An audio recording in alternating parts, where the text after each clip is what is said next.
All right, let's get started, everyone.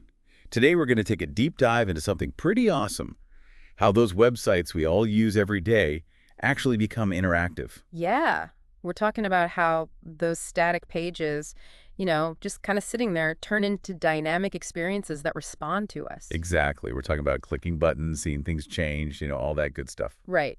And the key to all of this is something called the DOM, the Document Object Model. That's basically the foundation for making all that interactivity happen. So let's break this down a bit. What exactly is this DOM thing? It sounds kind of technical, right? It might sound a bit intimidating at first, but it's actually pretty straightforward. Think of the DOM like a blueprint of a web page. It's a structured representation of all those HTML elements, the headings, paragraphs, images, all arranged in this neat tree-like hierarchy. Okay, so it's like a family tree for the web page. I like that. Exactly.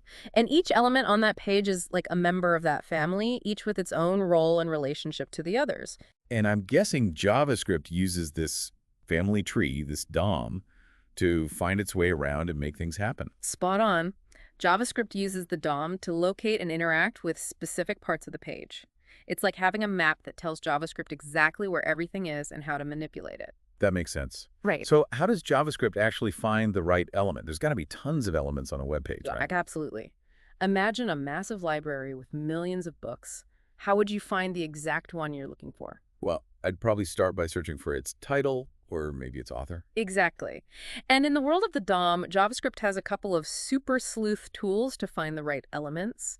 It can use getElementById if it knows the element's unique ID, kind of like searching for a book by its Dewey Decimal Number. Or it can use querySelector to search by more general criteria, like finding all the books by a certain author. Okay, so getElementById is like having the exact address of the element, and querySelector is more like having some clues to go on. What about querySelectOrAll? I think I saw that one in the code example. Ah, that one's super handy. querySelectOrAll is like grabbing all the books on a particular shelf. Let's say you want to style all the product listings on your website in a certain way. querySelectOrAll lets you select all those list items at once, and boom, you can apply your styles with just a few lines of code. That's pretty powerful. So we found our target element. We've got our JavaScript code ready to go. Now, how do we actually make something happen? It's like having a remote control with a bunch of different buttons. You can change an element's text content, modify its attributes like its color or size, or even completely alter its styling. So we can make text disappear, swap images, move things around, all with JavaScript. Absolutely. You can make the web page dance to your tune. Remember that image carousel we talked about? Right. That's all done with DOM manipulation. JavaScript is constantly updating the images being displayed, creating that smooth sliding effect. Wow, that's amazing. It's like we have this superpower to control the web page. But it's not just about us making changes, right?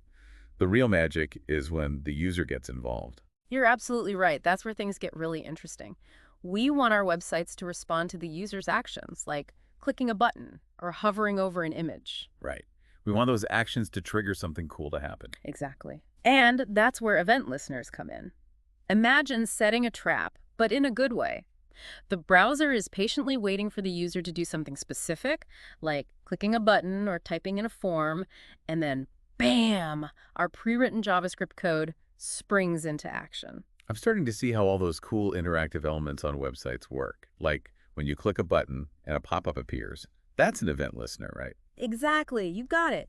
The browser was listening for that click event, and then as soon as it happened, it triggered the code to show that pop-up. It's all starting to click now.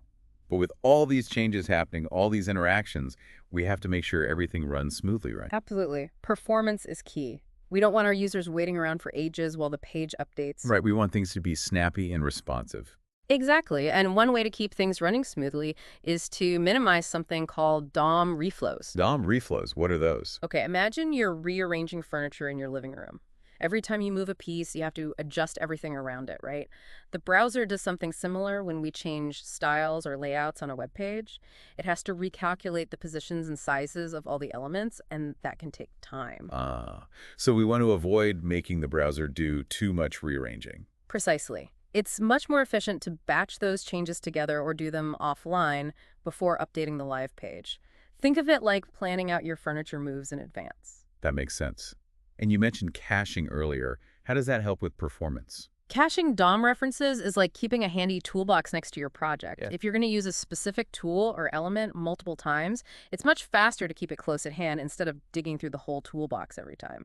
Instead of searching for the same element over and over again, we store a reference to it, making our code run much faster. Got it.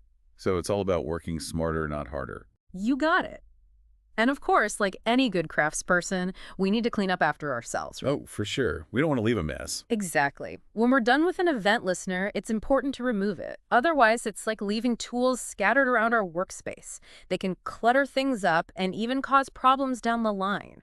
We want our websites to be clean, efficient, and free of any unnecessary baggage. So to wrap things up, we've covered a lot of ground today. We've learned how JavaScript uses the DOM to make web pages interactive, how it selects elements, manipulates them, responds to user actions, and even how to optimize performance. And the amazing thing is, this is just the tip of the iceberg. Think about all those cool animations, those dynamic content updates, all those seamless interactions you experience online. It's all powered by this amazing interplay between JavaScript and the DOM. It's mind-blowing when you think about it. All this complexity happening behind the scenes to make our web browsing experiences so engaging. Exactly.